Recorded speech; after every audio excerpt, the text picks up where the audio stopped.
With its air-cooled, rear-mounted 12-cylinder compression ignition engine driving the rear wheels through a 4-speed manual gearbox, the Cana is able to reach 100 kilometers per hour in 13.5 seconds and go on to a top speed of 180 kilometers an hour. Want to roll over in the first sharp corner? The high center of balance is offset by a large battery bank mounted at the bottom of the cabin, feeding all the auxiliary systems and making the Cana effectively a mobile power plant. I turn my attention to the motor carriage itself. Even at a standstill, the unibody Caprice Cana looks sleek and dynamic. The cabin is tilted frontward to give it a more aggressive, hunched look. Someone has waxed it recently.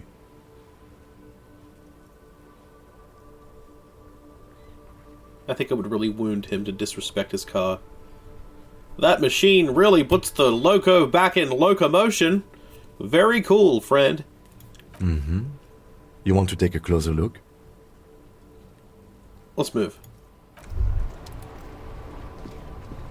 Inside, you see a set of steering levers, a radio microphone, a pull-out... Kim, how do I turn on the headlights? The soft... All right. Ready?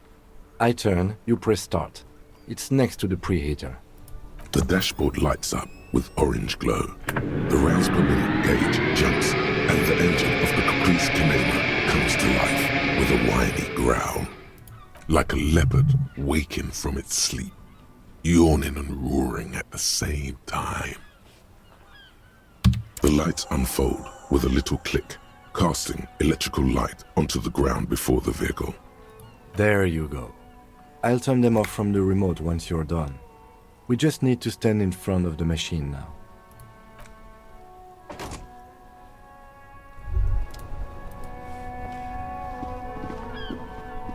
As you hold your ledger's clip under the headlamp, an iridescent hologram appears.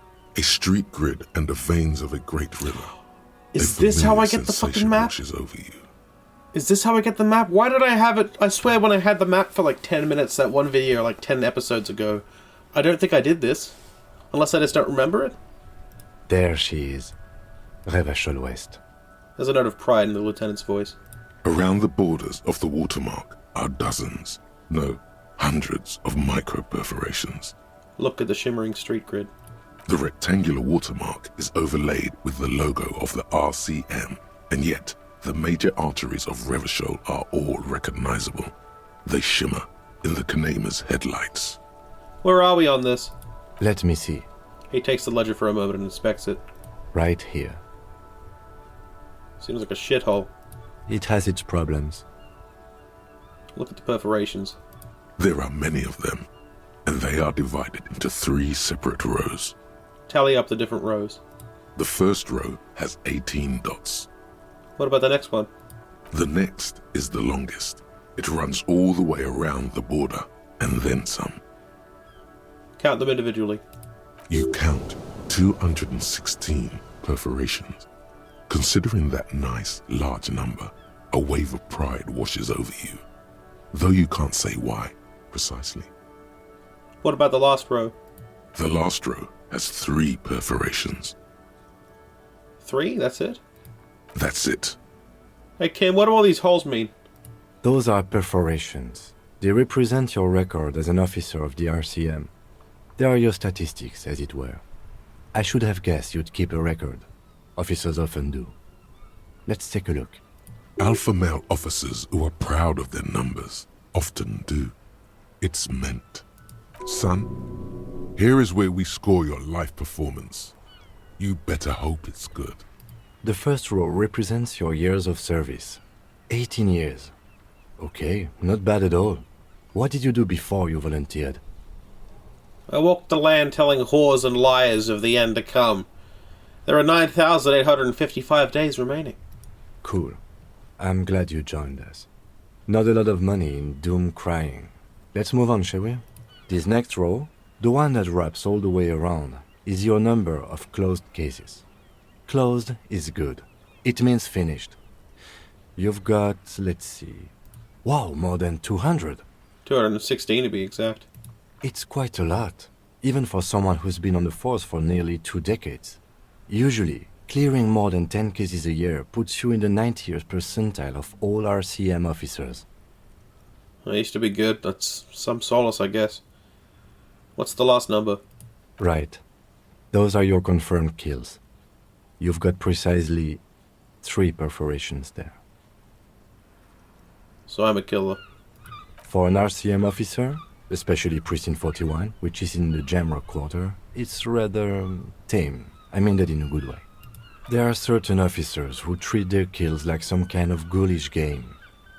If they do happen to solve a case, it's usually by accident. It's obvious the lieutenant doesn't think very highly of these officers. But it seems as though you are, or at least were, one of the good ones. So we have that to be thankful for. How do you handle the strain? Everyone has their own method of coping. Some more effective, or self-destructive than others. It gives me a meaningful look. Personally, I find it helps to keep up a few hobbies. Like what?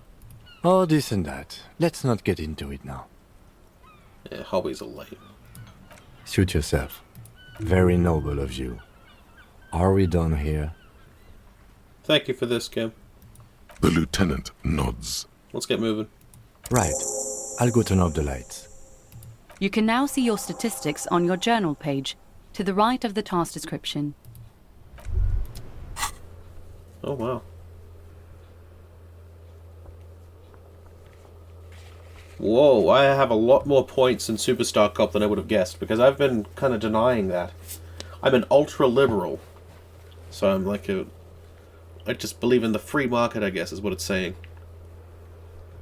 Good cop, bad cop. Very interesting. Okay, what about the map? Come on, fingers crossed. No, I don't have a map yet. How do you get the map?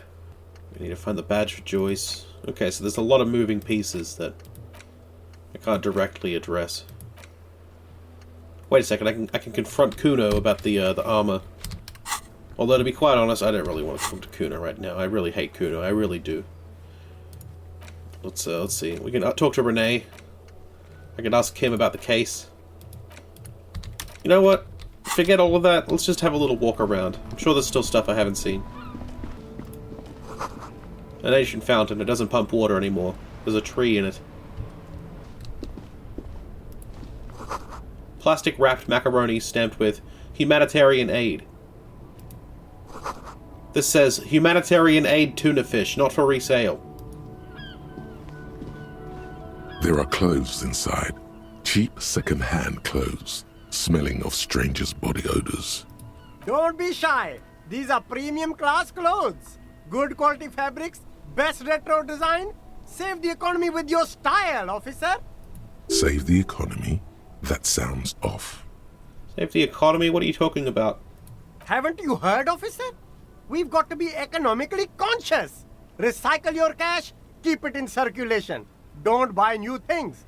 Buy eco. Thanks for the advice. I'll try to be more economically conscious. Very cool. The economy thanks you, officer. You find your hands deep in tattered and faded garments made from weird polyester blends that make your body itch and sweat in all the wrong places.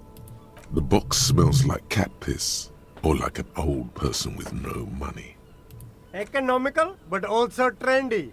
Look first-hand, buy second-hand. Keep the economy moving. Find something worth salvaging from that pile of rags. Something cold grazes your hand. Synthetic and sleek. A windbreaker.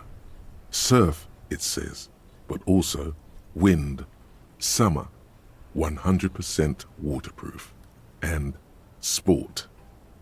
All in different typefaces. Good choice, officer. Mega sporty. And it's only $4.50 for you, sir. Yeah, alright. Gotta prepare for springtime, right? The street vendor seems pleased.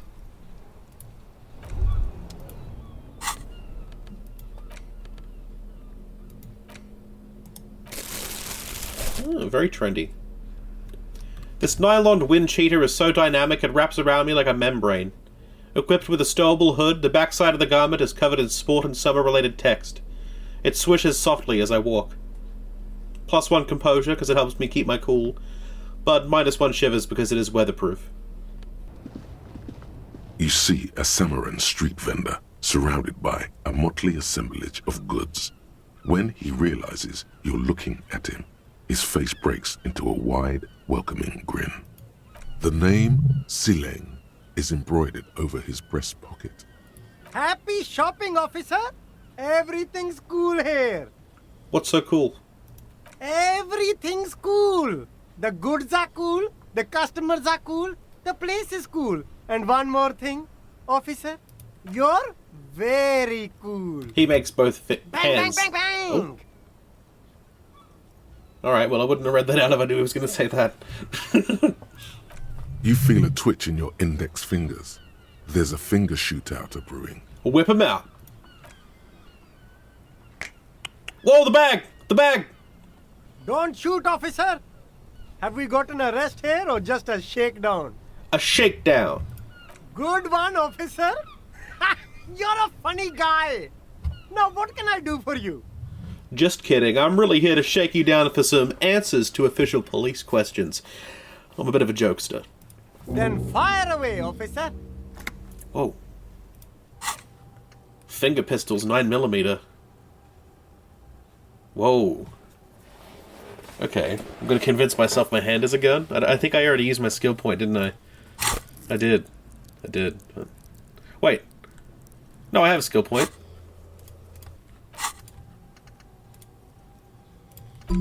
Oh, hell yeah. Finger pistol time. I was promised a gun, that much is certain. It's why I became a cop. Yet here I am, loitering around with idle hands like some sorry-ass loser from the street.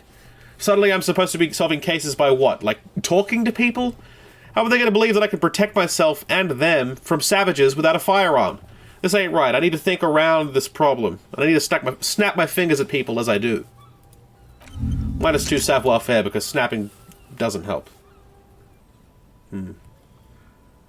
58%. That could work, but I suspect maybe if I say some things to him, maybe then he'll... Here we go. The food packages you're selling have humanitarian aid written on them. How come? You mean these delicious pre-packaged shelf-stable meal kits? Really easy to cook, no hassle, really cheap too. Buy some, try them out. No hassle. There's a little of a hassle here, it appears. A moral hassle.